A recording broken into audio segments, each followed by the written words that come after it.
A self-described sneakerhead, exemplified how individuals can create economic opportunities for themselves and their communities, just as Martin Luther King Jr.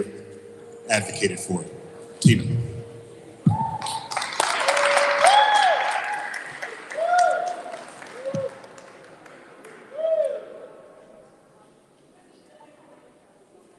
Wrist playing, got a condo up on Biscayne, still getting brain from a thing, ain't. Okay, intro. How you feel? How you feel? 25 sitting All on right, 25 girl. mil. I need some energy in the building.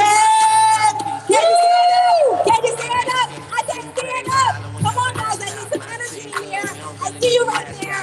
Come on. Is this side of the room having more fun than that side? I'm gonna talk to the side of. Hey, how you doing? How you feeling?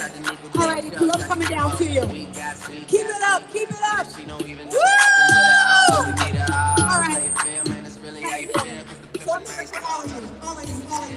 My daughter told me that song because she got hype, but you don't look too hype to do. Can we get a little hype, Diva? Yes, yes, are you there? I'm gonna start like it's not that late. All right, we can take it. How you doing? How you feeling tonight? Let's try that again. How you doing? How you feeling tonight? Yes. So the reason why I had this little mic, this little stand here, is because there's people in my family who want to speak here who are not. So on my Facebook, LinkedIn, and YouTube right now, so everyone just say hello to Facebook, LinkedIn, YouTube. Say hello. All right, guys. Who's going to be so gracious? Thank you. I am Tina. And before I get started, can I just get a raise of hands for anyone in here who has ever heard of Jamal Gaines? Can you raise your hands really high? Really high. Okay, it looks like 6 people. So because there's only 6 people raising their hands, hello in the back. Hi there, children back there. Hello, near the food table? Near the food table? Can you hear me? All right. So my speech is going to be totally different because there's like about 6 or 7 people who know this person. And this person is pretty amazing. So we are definitely honoring Dr. Martin Luther King, who had a dream, correct?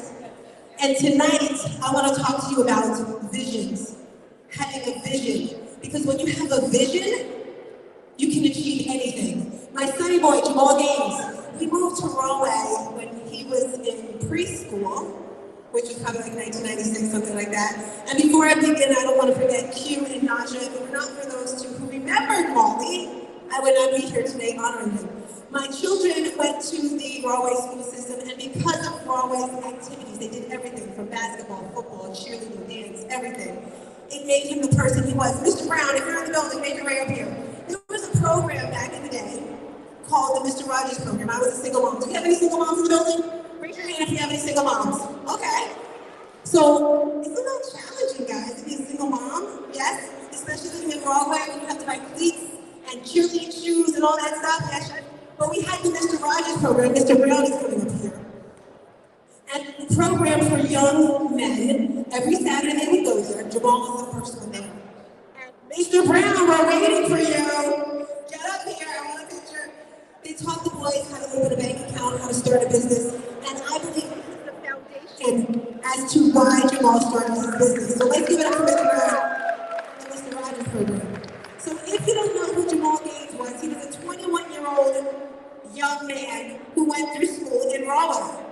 He did all the activities. He even did acting and dancing when he was younger, and modeling, all that stuff. Come up here, Mr. Brown. I want a picture with him. But he wanted to really do the Rahway stuff. Say hello to everybody. Right there, Mr. Brown. Right there. Say hello to everybody. Hello, good evening. How are you? You're enjoying yourselves? Yes. I think that on behalf of the city of Rahway, we'd like to say thank you for coming out. It certainly has been a pleasure to have a different venue today for Dr. King.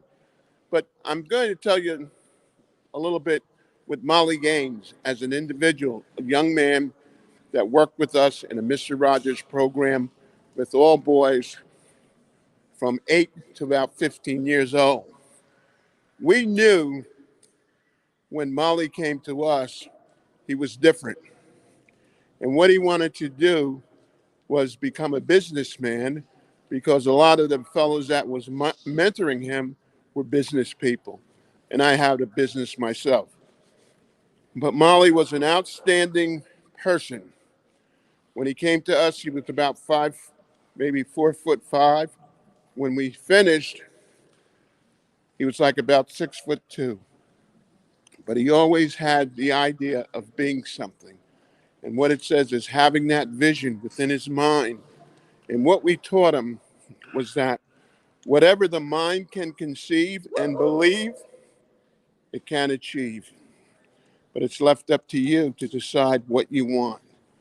And you have to go after it.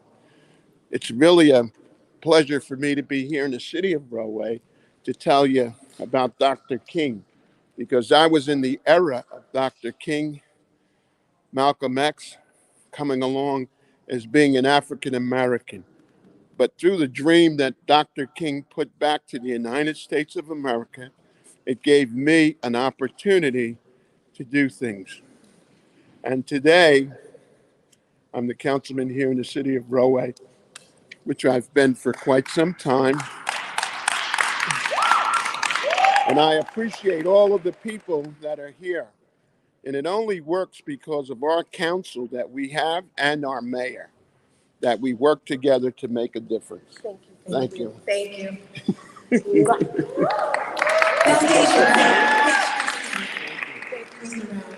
So the reason why I wanted to bring him up, because we're talking about visions tonight, right? And I believe everyone has dreams and goals, and it starts when they're a child, right? And to be honest, I never had any idea what Jamal would do. His sister is a professional dancer. She lives in California. That's why she's not here. But the two of them together were just amazing. And when he was in high school, he started doing their SATs and all that stuff. I didn't even push him to do it because I'm like, I'm going to force him. And he said, Mom, I'm going to open a sneaker store. I'm like, you're crazy. You know what you're talking about. And he opened up his first store on whatever that street is the post office is on. I don't know which street. Irving. He had a store there, and then that one shut down. And he took all the sneakers in the house, and he was devastated. At this point, he was probably 17.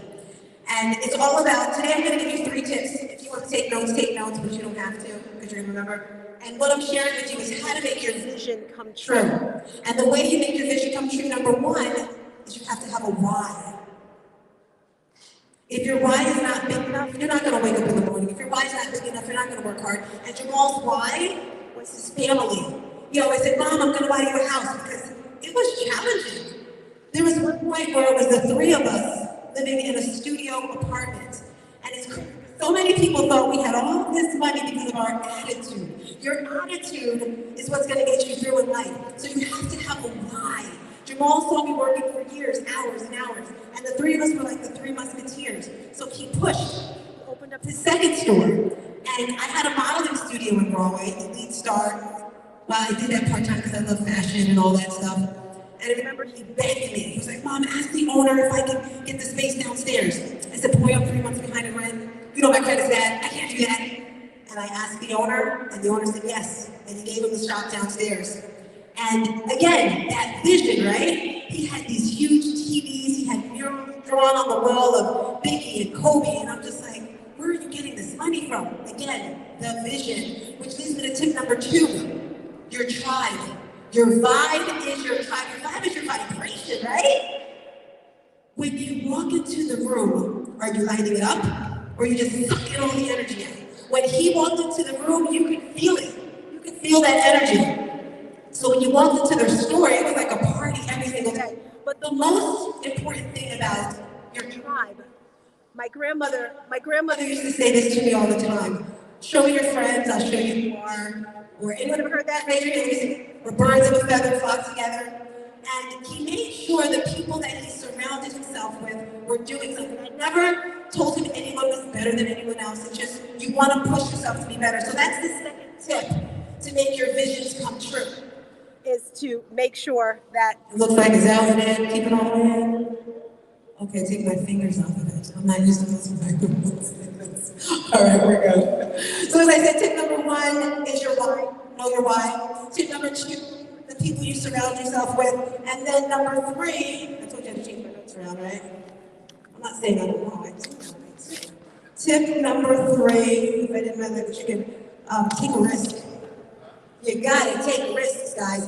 When Jamal started this whole sneaker thing, this was back in the day when you had to like out at night. Raise your hand if anyone's ever camped out for sneakers at night. He even persuaded me into buying a van so him and his friends could stay in the van overnight. I can't tell you how many times we would go to the shops. I told you we didn't have that much money, right? At night, he would go into people's backyards, take their little lawn chairs, stand outside the shops, and then bring it back. taking risks, all right? When he started, he would have to go to New York. And buy sneakers. And I remember he would say, Mom, if you don't hear from me at this time, don't worry, sometimes it's just a little shaky. But you gotta take risks. And that means, When you're taking risks, thank you. when I talk about taking risks, pretty much it's believing yourself and having that faith in God. So to round this up, the 3 tips that I mentioned to make your visions come true is 1, make sure you have a why. And then once you have that why, family, I want you to ask yourself again, why? Real quick. I'm a fitness professional. I started at first because I wanted to look good, right? But then I kept peeling it away and I realized the main reason why I love fitness so much is because my father died at the age of 49. 49. Anyone here over 49? Raise your hand if you're over 49. All right? I'm 51, so I know. And that was that's why I pushed so hard for fitness. He pushed so hard, so your why's gotta be important here. Number 2, your vibe, your tribe, and 3, your risk. So with that being said, I didn't even tell you. Do you guys even know what happened?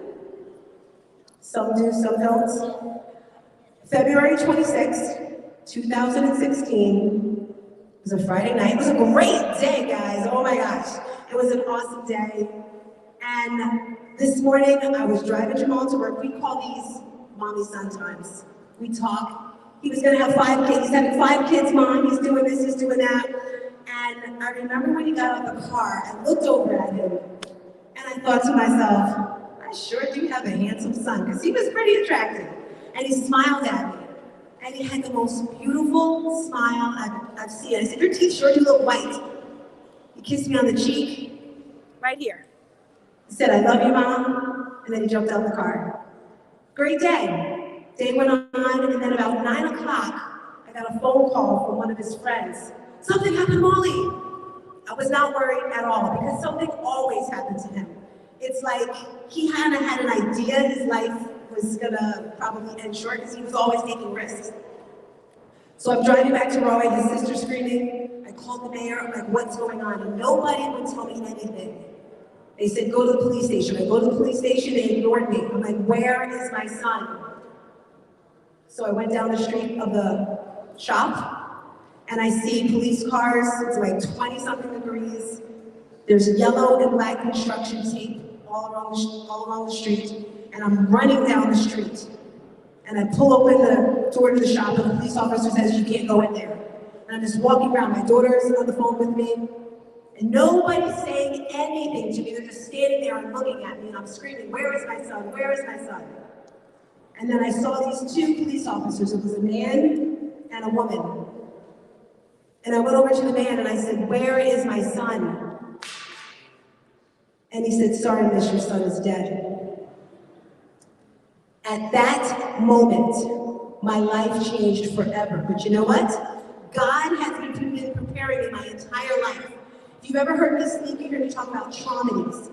A traumedy is when the energies of a trauma and a tragedy collide. Everyone goes through this.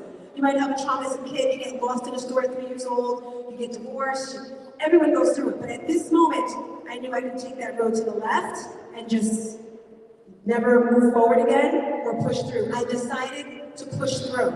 And at that moment, once I made that decision, everything was much better. The next day, I was hanging out with his friends, and one of his friends said, I wanted to talk to them, because if you lose someone, you want to know more about them.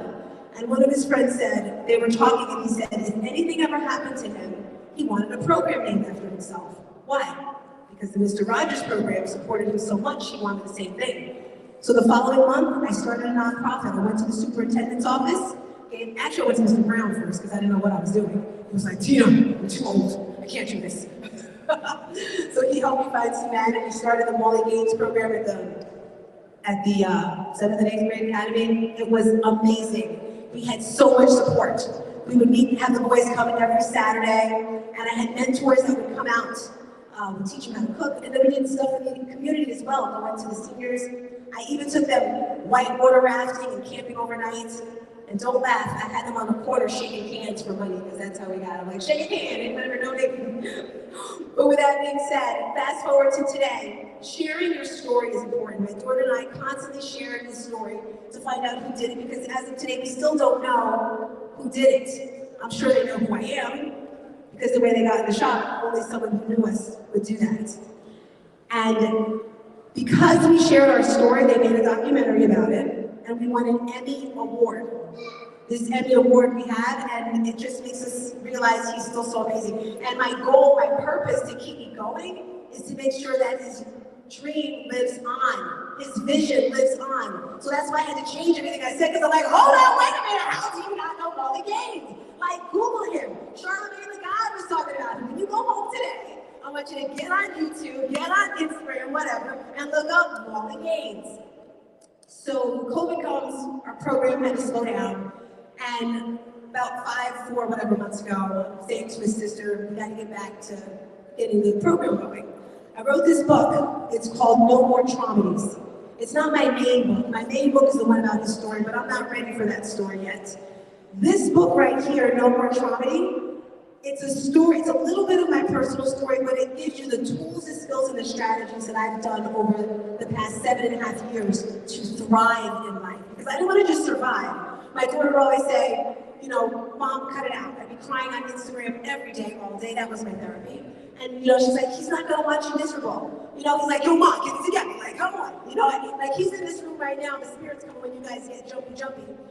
But I wrote this book, and when the book came out, someone said to me, I don't watch the news, by the way, guys, so I don't know what the heck is going on in the news ever, because it's very triggering for me. And someone said to me, Tina, you should take your book to one of the colleges and talk to the students there, blah, blah. I'm like, okay. And I'm in Broadway, I'm like, well, even though I don't live here, I still consider it my hometown. So I went back to the superintendent's office. And I said, I want to help the children. I'm not looking for any money, it's my passion, what drives me, right? And then I thought about the children, how badly the children need help. And then I thought back when my grandmother passed away, my daughter and I went outside to cry, and we just kind of left him alone.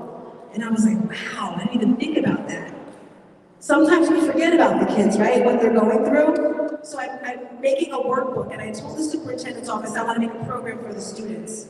So we got together, get up here, girlfriend, and we went to the superintendent's office, and we're putting a program together, and it's for the 6th graders, and it's got my daughter's coming, we also have a councilman coming, and the town of Broadway is giving us scholarship money to go towards that. So come on up here, guys. I am Tina. Thank you so much for coming through. And here's the judge.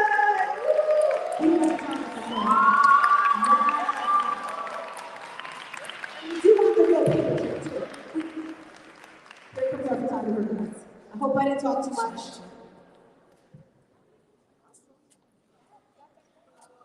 Thank you.